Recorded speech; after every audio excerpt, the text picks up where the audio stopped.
ओम ह्रीं ह्रों सूर्याय नमः।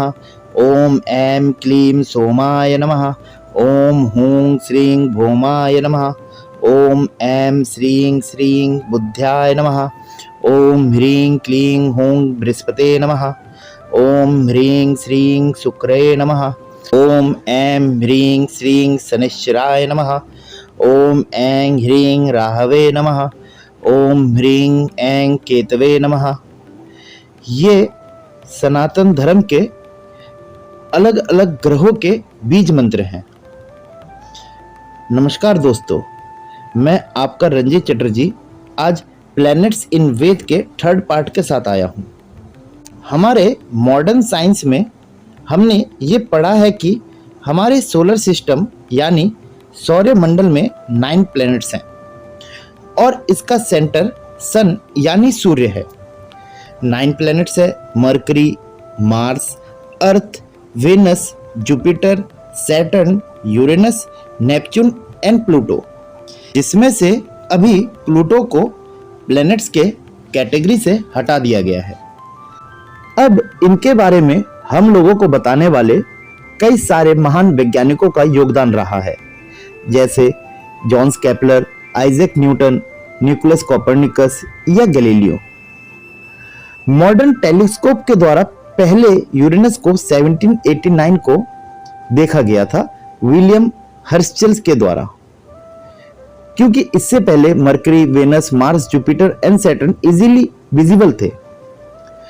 गैलीलियो ने वेनस को ऑब्जर्व किया था अपने टेलीस्कोप से 1610 में, और साथ ही उन्होंने 4 स्टार को ऑब्जर्व किया था, जिसको बाद में उन्होंने जुपिटर के मून के रूप में बताया।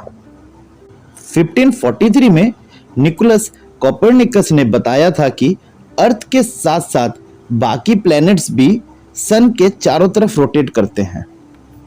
इसके साथ और भी बहुत से लोगों का नाम आता है प्लैनेट्स के मोशन एंड प्लैनेट्स के डिस्कवर करने में, जैसे स्वीडिश के फिलोसोफर थे इम्यूल्स स्वीडेनबर्ग, फ्रेंच के एस्ट्रोनॉमर थे उर्बिन ले वेवरेर। अब बात करें हिंदू माइथोलॉजी की, तो एक श्लोक है जो हम सबको पता है, ब्रह्मा मुरारी त्रिपुरांतकारी भानु शशि भूमि शुतो बुधस्य गुरुर्स शुक्र शनि राहु केतव सर्व ग्रह शांति कराभवन्तु। यह भानु यानी सूर्य, शशि यानी मून, भूमि यानी अर्थ, शुक्र यानी वेनस, केतु यानी नोड्स ऑफ मून, सुतो यानी मार्स, बुध यानी मरकरी, गुरु यानी जुपिटर, राहु ये भी मून्स का एक नोड है। अब बात करें तो वीक, मंथ एंड एस्ट्रोलॉजी, ये सब यही से उत्पन्न हुई हैं हिंदू धर्म के ऋषि मुनि के द्वारा। इस सिस्टम को आज तक कोई चेंज नहीं कर पाया, यानी कि 7 डेज, 12 मंथ, 24 आवर, आज तक कभी ये चेंज नहीं हुआ है। आज तक 7 सप्ताह या 12 मास ये चला ही आ रहा है। अब ये सब वेदों में वर्णित है और सरल रूप से ऋषियों ने अपने अपने तरीके से समझाया है। पुराण हो या उपनिषद के माध्यम से या स्वलिखित किताब जैसे कि भृगु संहिता या लघु पराशरी, इन सब में ग्रहों की चाल की गणना, positions of planets with connection with star, Hindi में बोले तो ग्रहों के स्थान नक्षत्र के आधारित पर। तो यह एक सोचने वाली तो बात है कि प्लैनेट्स के ज्ञान को हमें दिया गया या हमसे लिया गया।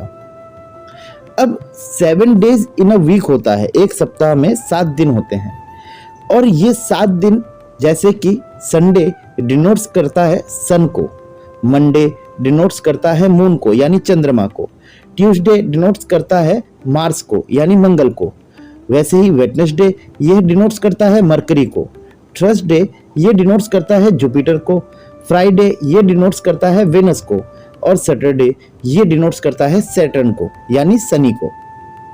अब आपके माइंड में ये चल रहा होगा कि यूरेनस और नेपच्यून कहाँ हैं।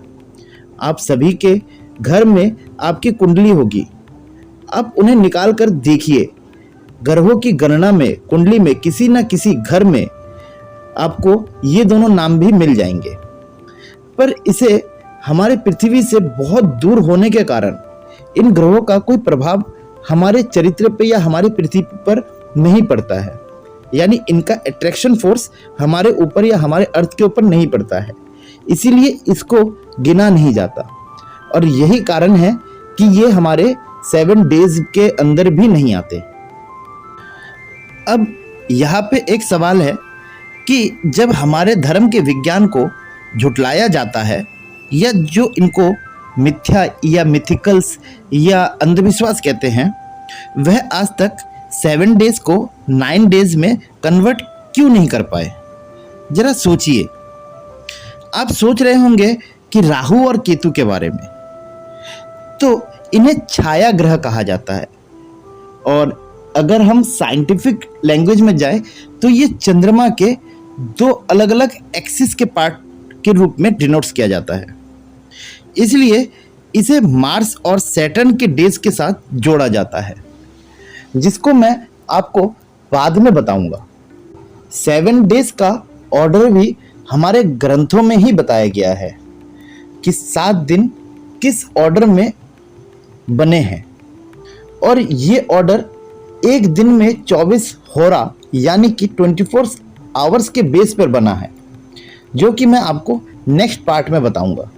जिस पोजीशंस ऑफ प्लैनेट्स की बात करते हैं, हमारे शास्त्रों में इसके बारे में इतने विस्तार से बताया गया है कि हम सोच भी नहीं सकते हैं, और इसी पे बेस्ड होकर ज्योतिष गणना की जाती है कि कब कौन सा ग्रह किस नक्षत्र पर होगा, और इसे ही रिलेटिव मोशंस ऑफ प्लैनेट्स बोलते हैं। तो सोचिए, ये भारी भरकम जो वर्ड्स हैं, planetary motion, planetary positions, solar Eclipse यानी सूर्य ग्रहण, लूनर इक्लिप्स यानी चंद्र ग्रहण, ग्रेविटेशनल फोर्स, ये सब हमारे ग्रंथों की ही देन है, और मैं उस नॉलेज को आप लोगों के पास तक पहुंचा के रहूंगा। नेक्स्ट पार्ट में हम 7 डेज के ऑर्डर के बारे में जानेंगे, साथ ही जानेंगे सोलर इक्लिप्स और लूनर इक्लिप्स के बारे में। फिर हम एक एक प्लैनेट्स के बारे में science with mythology and astrology को समझेंगे। अभी के लिए धन्यवाद।